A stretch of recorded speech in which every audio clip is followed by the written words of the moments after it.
Balakrishna Pillai sir ജീവിച്ചിരിക്കുന്ന കാലത്ത് പറഞ്ഞിട്ടുണ്ട് ഞങ്ങളോട്, വിശിഷ്യ എന്നോട്, ഇവനെ ഇതിനകത്ത് കയറ്റരുത്, ഇവനിത് നശിപ്പിച്ചേ പോകുന്നു.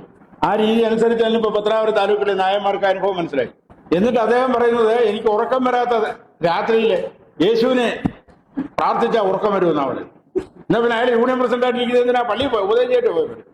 ഒരു കേസായപ്പോൾ അദ്ദേഹം പറഞ്ഞത്, അടി കൊണ്ട വേണുവും അടിച്ച വിഷ്ണുവും കേരള കോൺഗ്രസ്സുകാരാണ്, ഞങ്ങൾ തീർത്തോളാന്നാണ്.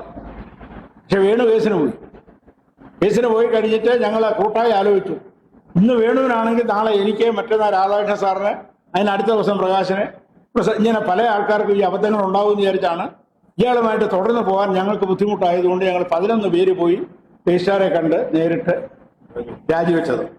KB ഗണേഷ് കുമാറിനെതിരെ അഴിമതി ആരോപണവും രൂക്ഷ വിമർശനവുമായി NSS പത്തനാപുരം താലൂക്ക് യൂണിയന്റെ തുടർ പ്രവർത്തനങ്ങൾക്കായി രൂപീകരിച്ച അഡ്ഹോക് കമ്മിറ്റി അംഗങ്ങൾ.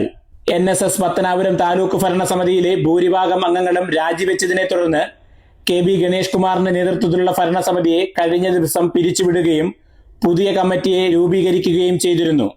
KB ഗണേഷ് കുമാറിന്റെ ഏകാധിപത്യവും സാമുദായിക താൽപര്യങ്ങൾക്ക് വിരുദ്ധമായ നടപടികളോടുള്ള എതിർപ്പ് കാരണമാണ് ഭരണസമിതിയിലെ ഭൂരിഭാഗം അംഗങ്ങളും രാജി സമർപ്പിച്ചതെന്ന് പുതിയതായി നിലവിൽ വന്ന ad hoc committee chairman K Thankappan Pillai പത്രസമ്മേളനത്തിൽ പറഞ്ഞു.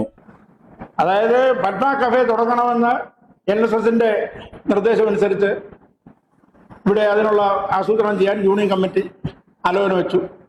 അദ്ദേഹം അതെല്ലാം ഏറ്റു. അദ്ദേഹത്തിൻ്റെ ഒരു PA ഉണ്ട്, അദ്ദേഹത്തിൻ്റെ ഭാര്യ ഉൾപ്പെടെ വന്നാണ് ഇതിന് നേതൃത്വം കൊടുത്ത് ഈ പണികളൊക്കെ ചെയ്യിച്ചത്. കമ്മിറ്റിക്ക് യാതൊരു അവകാശവുമില്ല. സെക്രട്ടറി ചെക്ക് കൊണ്ട് കൊടുത്തോണം, ഒപ്പിട്ട് കൊടുത്തോണം. അതിനപ്പുറത്തോട്ട് ചോദിക്കാൻ പാടില്ല. സെക്രട്ടറിയും ചോദിക്കാൻ പാടില്ല, ഭരണസമിതി അംഗങ്ങൾ ചോദിക്കാൻ പാടില്ല. ഇത്രയും രൂപ ചെലവായി എന്ന് പറഞ്ഞപ്പോൾ അഴിമതിയാണെന്ന് തോന്നി മറ്റു പല സ്ഥലങ്ങളിലും ഈ പത്മ കഫേ നടത്തിയിട്ടുണ്ട്. ചങ്ങനാശ്ശേരി മുതൽ ഇങ്ങോട്ട് പലയിടത്തും ഞങ്ങൾ അന്വേഷിച്ചു. അന്വേഷിച്ചപ്പോൾ ഇതൊന്നുമില്ല. ചങ്ങനാശ്ശേരി പത്മ കഫേ നടത്തിയതിന് 1.5 കോടി രൂപ ചെലവായിട്ടുണ്ട്. ഞങ്ങൾ അവിടെ അന്വേഷിച്ചപ്പോൾ കൊട്ടാരക്കരയെ നടത്തിയപ്പോൾ അവിടെ 1 കോടി രൂപ താഴെയായിട്ടുള്ളൂ. പുനലൂരിൽ മാത്രം 4 കോടി പുറത്തായി. കെട്ടിടം ഉണ്ടാക്കിയിട്ട് അതെല്ലാം നേരത്തെ ഉള്ളത് തന്നെ. കെട്ടിടം വെട്ടി മുങ്ങിച്ചു. പത്തനാട് താലൂക്കിലെ നായന്മാർക്ക് ഇരുന്ന് പൊതുയോഗം കൂടുന്ന സ്ഥലം വെട്ടി കീറി പല കഷ്ണമാക്കി വെച്ചു. അത്രയും ഒരു ഉപകാരം ചെയ്തു. ഇപ്പൊ പൊതുയോഗം കൂടണമെങ്കിൽ എവിടെങ്കിലും മറ്റ് ആളുകൾ അന്വേഷിച്ച് പോകേണ്ട ഗതികേടാണ് വന്നിരിക്കുന്നത്. ഡെക്കറേഷന് മാത്രമാണ് ഈ 3.5 കോടി ചെലവായത്.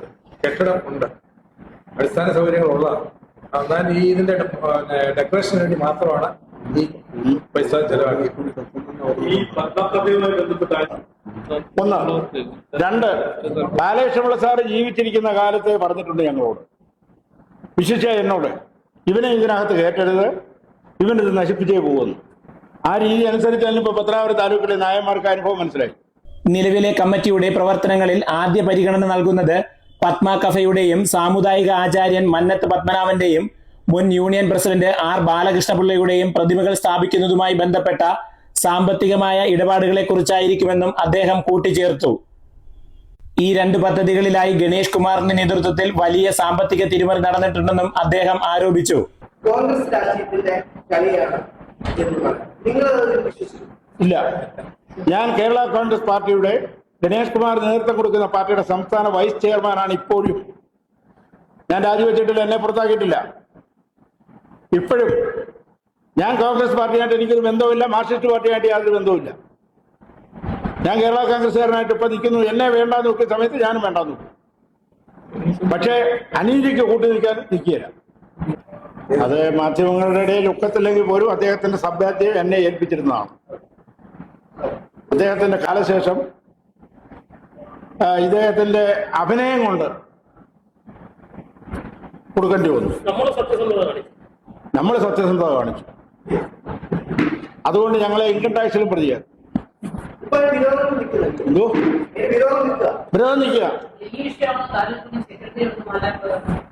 വിരോധമാണെന്ന് ചോദിച്ചാൽ താലൂക്ക് യൂണിയൻ സെക്രട്ടറി ഭയന്ന് മാറിപ്പോയതാ പാവം. ഒരു മന്ത്രി കയറി വരുന്നു, കൂടെ പോലീസുകാരും കൊണ്ട്, മറ്റേ മോനെന്നും പറഞ്ഞുകൊണ്ട് കയറി വന്നാലും നീ അന്നാ ഇദ്ദേഹത്തിനെ എടുത്തിട്ട് അടിച്ചത്. ഈ മന്ത്രി എന്നുള്ള ഒരു ലേബല് സമുദായ അതിന്റെ ഏണിയാണ്. ഇടപെട്ടിട്ടുണ്ട്.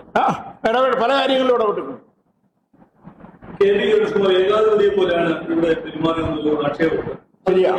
ശരിയാ. ആലോചിക്കത്തില്ല, യാതൊരു കാര്യങ്ങളും ആരോടും ആലോചിക്കുകയില്ല. സ്വന്തം നിലയിൽ ചെയ്യും, മറ്റുള്ളവർ ഓച്ചാനിച്ച് ചെന്ന് കേട്ട് ചെയ്തോളും. നമ്മളത് ചെയ്ത് ശരിയല്ല എന്ന് പറഞ്ഞാൽ അടി കിട്ടും. ഗണേഷ്കുമാർ അടിക്കുള്ള ആളിനെ കൊണ്ട് അടുപ്പിക്കും.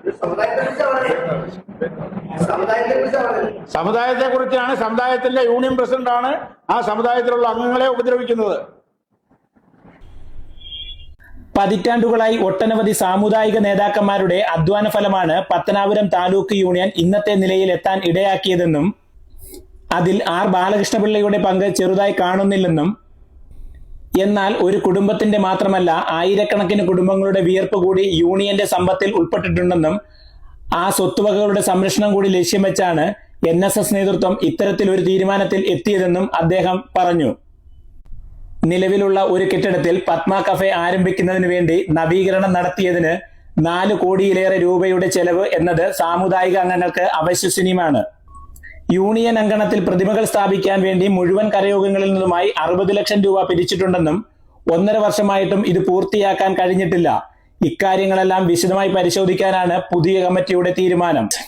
ധാർഷ്ട്യവും ധിക്കാരവും മുഖമുദ്രയാക്കി മുന്നോട്ടു പോകാൻ എന്നും കഴിയില്ലെന്നും പത്തനാപുരം താലൂക്കിലെ 148 കരയോഗങ്ങൾക്കും വേണ്ടി അചഞ്ചലമായി NSS നേതൃത്വത്തിന് വിധേയപ്പെട്ട് താലൂക്കിലെ നായർ സമുദായ അംഗങ്ങളുടെ ക്ഷേമം മാത്രം മുൻനിർത്തിക്കൊണ്ട് പ്രവർത്തിക്കുക എന്നതാണ് പുതിയ ഭരണസമിതിയുടെ കർത്തവ്യമെന്നും അഡ്ഹോക് കമ്മിറ്റി അംഗങ്ങൾ വാർത്താ സമ്മേളനത്തിൽ പറഞ്ഞു. ആക്രമണം ഭയമില്ല, എങ്കിൽ പോലും ഉണ്ടായാൽ ഞങ്ങൾ നിയമ നടപടി സ്വീകരിക്കും.